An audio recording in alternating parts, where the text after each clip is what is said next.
Quando a gente estuda o algoritmo, né, como ele foi desenhado, ele deixa claro que não é obrigatório fazer intubação. Você pode utilizar outras opções, como por exemplo uma via aérea extraglótica, como uma máscara laríngea, ou mesmo se o paciente tiver uma boa expansibilidade com as técnicas básicas, você pode manter as 2 ventilações após 30 compressões, ou seja, a técnica clássica do suporte básico de vida. Trazendo para a prática, é altamente recomendado que, enquanto profissional, a gente faça essa intervenção nas vias aéreas avançadas. E se for possível intubar, sim, que ela seja feita. A questão é o ponto crítico, em que momento faria isso? Inicialmente, num atendimento a uma parada cardiorrespiratória, a gente vai fazer o atendimento com suporte básico. Então a gente começa com o suporte básico, identificando o ritmo de parada, tomando as condutas específicas. Se for chocável, administrar o choque, a desfibrilação. Se for não chocável, continuar as compressões torácicas e após o choque, se for chocável, realizar as compressões torácicas, intercalando com as ventilações. 30 compressões intercaladas com as 2 ventilações. Tranquilo. Completaram-se os 2 minutos, eu vou fazer a nova avaliação do ritmo e tomar as condutas específicas.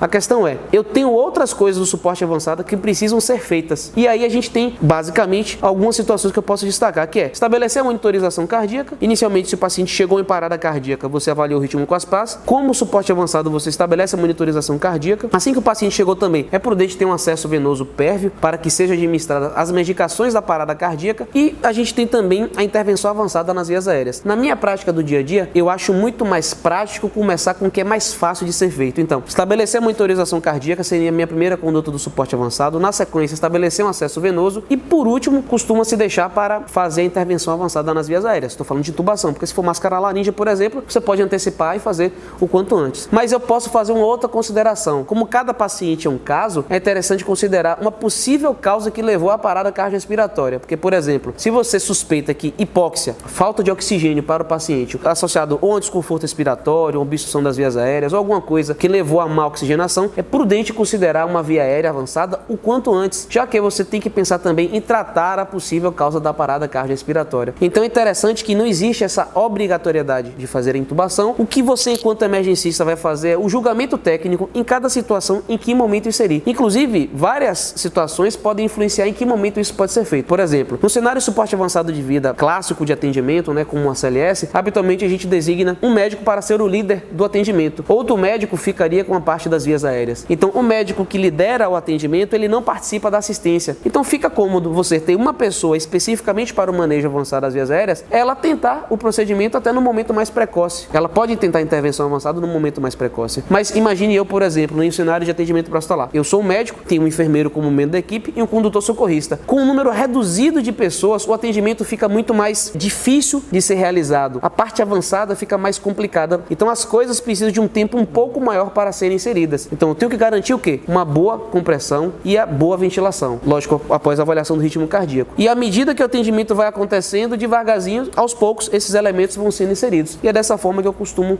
fazer. Inclusive, nas próprias recomendações, ele fala, se você mantiver uma boa ventilação, não é necessário. Mas nos treinamentos a gente recomenda, até porque a parada cardíaca acaba sendo um ambiente mais desfavorável para a intubação, visto que o paciente está em uma emergência, talvez a maior emergência de todos, que é a parada cardiorrespiratória. Durante as compressões, você tenta intubar sem pará-las, ou seja, é um desafio adicional para isso e vai exigir do emergencista habilidades muito mais técnicas. Então, nesse momento de desafio extremo, você pode tentar intubar em um cenário de extrema dificuldade. E caso haja dificuldade, ele pode manter a via aérea básica sem problema algum, contanto que isso não prejudique e não atrapalhe a assistência.